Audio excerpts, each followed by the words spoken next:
Hey, folks, it's the Daily Sleepy. I guess it's number 3. I should say that I got this idea kind of from a podcast called The Daily Rios by Peter Rios. I've actually not, I guess for a year he literally did it daily, 5 days a week. I'm hoping to do it for about a month. We'll see if I make even that, or maybe I'll go longer, but a month is my aim at the moment. I heard Peter Rios first on Longbox Reviews podcast, and I found him on one of Eric's podcasts to be very inspiring, and just kind of you have something you're thinking about doing, just do it, throw it out there, put it on your podcast, or in my case, put it on your YouTube feed, and just see how it goes. Don't fuss about it. And maybe that's my reinterpretation of what he was saying. But anyway, so I thought the Daily Sleepy.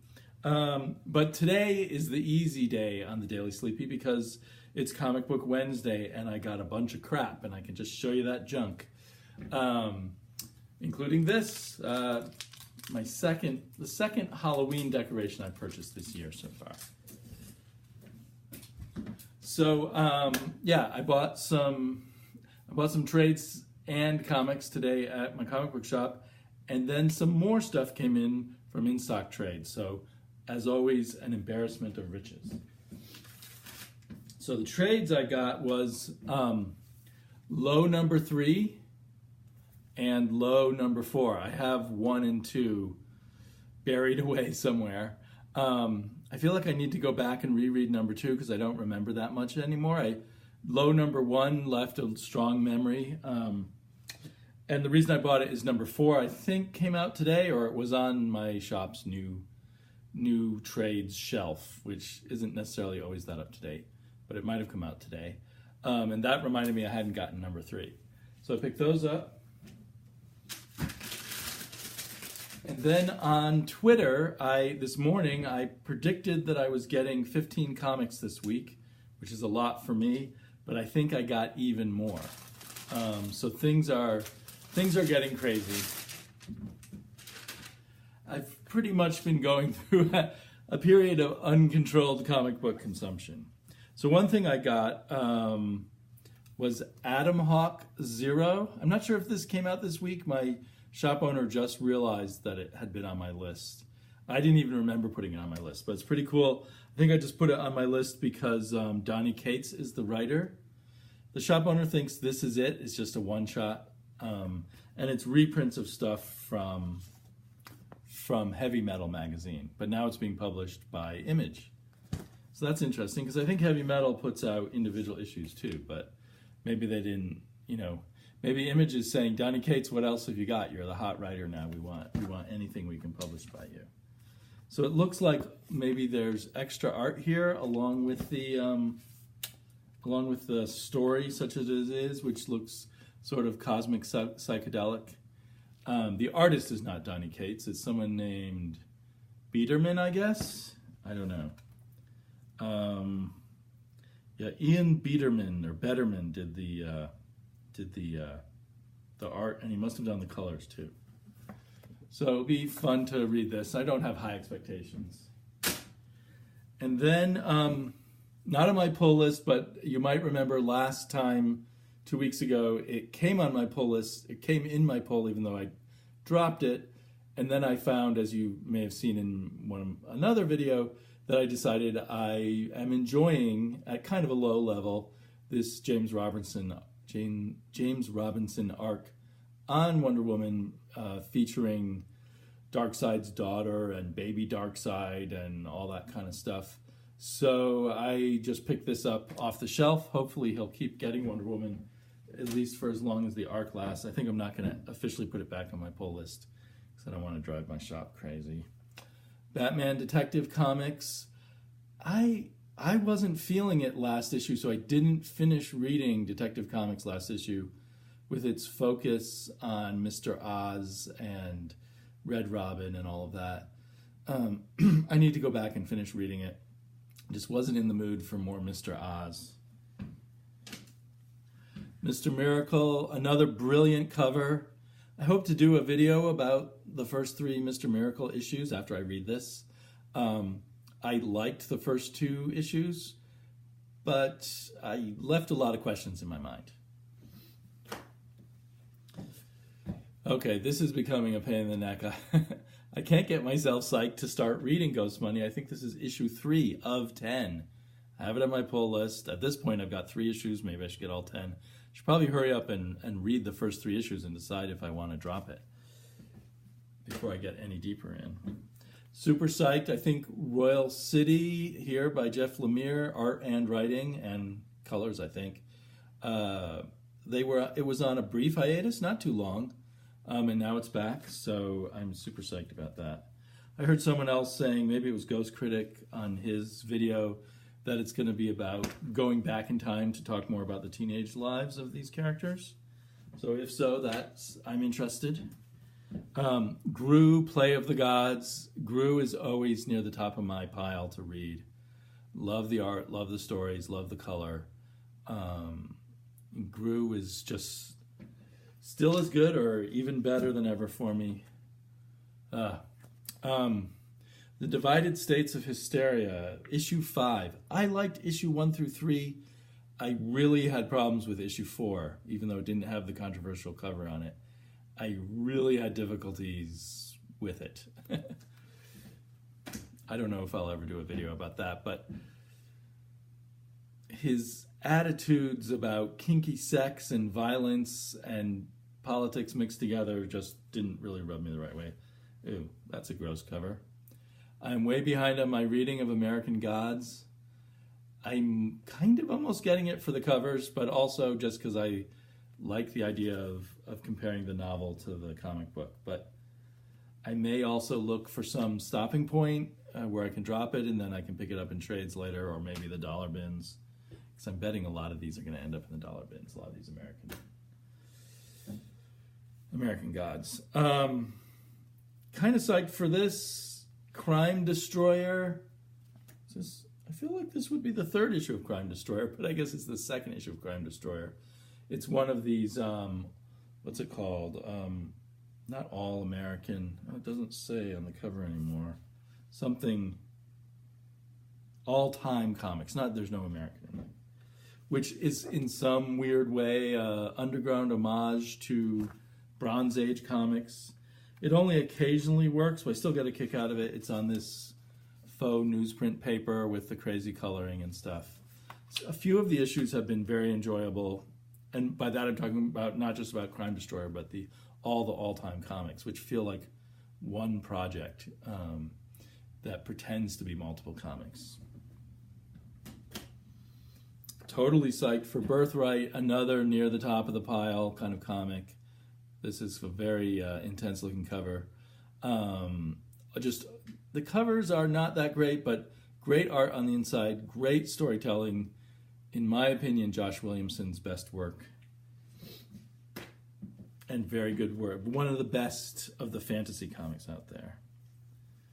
And Harbinger Renegade, which I put on my pull thinking I would get it when it rebooted. I didn't even know it was currently going on. It must reboot in a month or 2, so I need to read the few issues that I've accidentally gotten of that. It's written by Rafer Robertson. He's a very good writer. Scales and Scoundrels 2. Issue number 1 of this was... It was like the story... You know how sometimes writers talk about how you've got to kill your babies? Or I've heard writers say... what's your advice for writing a novel? Throw out the first 10 pages is their advice. They should have thrown out issue 1. There just seemed a lot of unnecessary introducing of the character and the world without pushing the story forward. So the story may start in issue 2. We'll give it a shot. I didn't even try reading it with my daughter because it seemed a little bit on the dull side. And even though it looks like a kid's comic, it didn't read that way. It didn't have the pacing right or something. But we'll see. Maybe if it picks up pace, I'll try reading it with my daughter. It does have a strong female character. Speaking of Oz, I think I will read this. Hopefully I will catch up on the detective ones too. At least this is the central Oz story and not just a side Oz story. But I find it really irritating, the whole idea of Jor-El as this horrible villain. Is his judgment so much worse than Superman? Would Kal-El be made evil by this same experience? Or will all this turn out to be a ripoff and it's not Jor-El anyway? Mech Cadet U, that's a very different looking cover than the previous ones.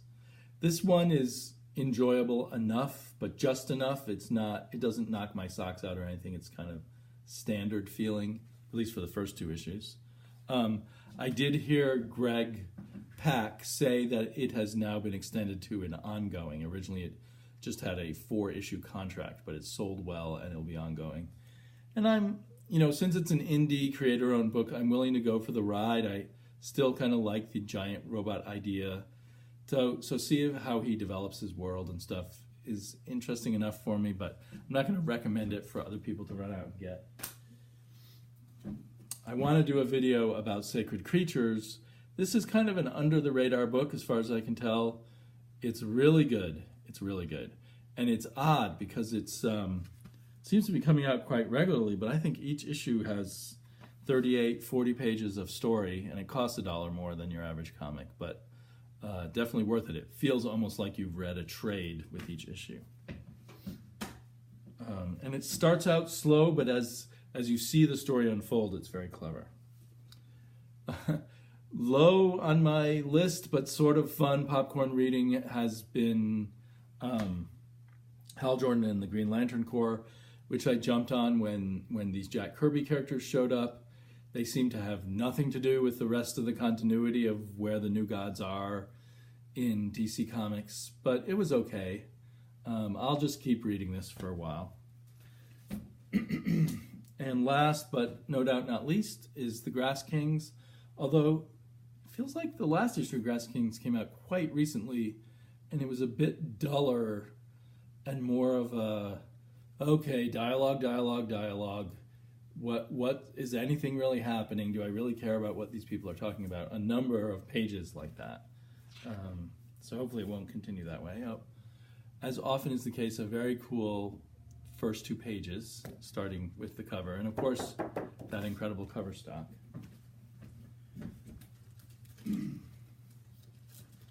So I'm wondering how many comics I actually got today. So I'm going to be obsessive and count them in front of you. 1, 2, 3, 4, 5, 6, 7, 8, 9, 10, 11, 12, 13, 14, 15, 16, 17, 18 comics. That is like Longbox review territory. I can't read that many comics in a week. What am I doing?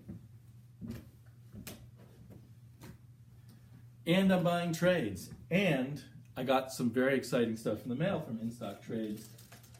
2 omnibuses. The Silver Age Doom Patrol.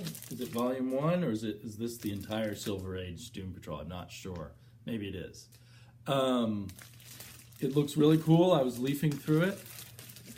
Now, I often complain about DC's hardcovers, but when they do these omnibuses, their deluxe editions have terrible binding, but these omnibuses have, as far as I can tell, just as good binding as the Marvel omnibuses, and are very nice. This omnibus weighs in at over 1,000 pages, like 1,078 or something. It's enormously thick and heavy. The paper is not quite so glossy, and it's very thick. It's thick paper, and it's closer to matte. I don't know what it would be called, because it still has some gloss, but it's much closer to matte paper. And almost the entirety of it is written by, what's the fellow's name? Arnold Drake. And I was just listening to this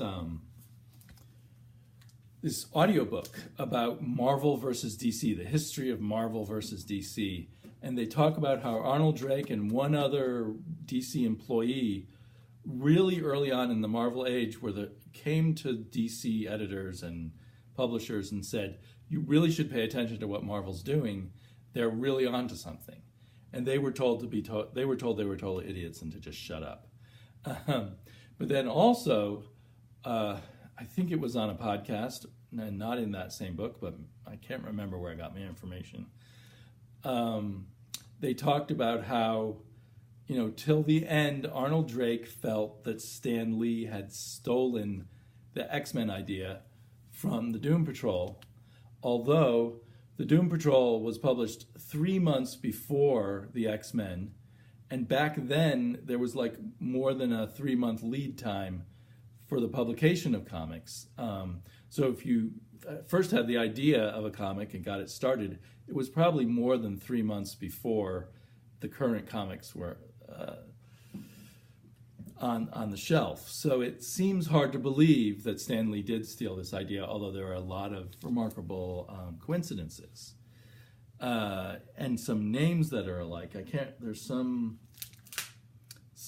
villain name that they both used at pretty much the same time, like Brotherhood of Evil or something like that. So that's funny. But actually, I think Arnold Drake also came around and wrote some X-Men somewhere else in the Silver Age. Am I right about that? I think I am. But I'm really psyched to be reading this, and yeah. And then I got another omnibus, which I am also psyched about. It is The Mighty Thor Omnibus Volume 3, and it's full of what I consider prime Jack Kirby Thor era. And then it ends with some Neil Adams and some the early John Buscema Thor run. And a lot of it has some of that Bill Everett inked Thor issues that I really like, but then a lot of it is also Vince Colletta. And there's Bill Everett. But then when it's John Buscema, he has one issue with Vince Colletta and it looks really weak. And then the next issue that John Buscema does and all the remaining issues are with Joe Sinnott. If only Joe Sinnott were inking Jack Kirby on Thor. So, that's something that makes me very sad. Oh, there's the Neil Adams. I would say Thor is one of the few things that Neil Adams did that didn't really knock it out of the park. Like, he just didn't seem like the right artist for Thor. But maybe I'll reconsider that when I read these issues again. And he's inked by Joe Sinnott too. And maybe Joe Sinnott and Neil Adams is kind of an odd mix.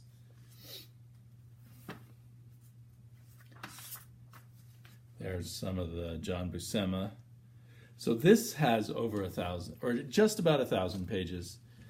But the funny thing is so this one is only 76 or 75 pages longer than this one, but the thickness and the weight are very different. So the greater thickness of the paper in the Doom Patrol really makes a difference to the size of the book.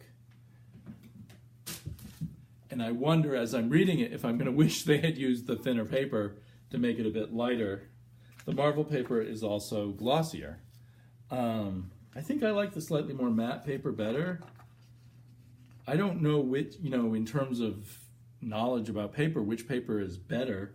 Maybe the thinner, glossier paper is actually a better kind of paper, or maybe it's a cheaper kind of paper. I don't know. I do love, even though I'm rebuying a lot of old Thors, I do love seeing these old comics in this full brightness that they get on modern paper, with no sense of faded colors or anything. I do really enjoy that. And of course, it's mildly oversized, slightly bigger than the originals. So I'm super psyched to get this. I am realizing more and more that Marvel omnibuses go out of print, and I'm really sad that I didn't buy the first Thor volume when it was still in print. Maybe they'll bring it back in print, because I don't care about first prints or second prints or whatever. But maybe they'll bring it back in print when the Thor movie comes out. I'm just surprised they don't keep that one in print. And I also made the mistake of not buying the first Fantastic Four omnibus, because I had a lot of those in Marvel Masterworks and stuff.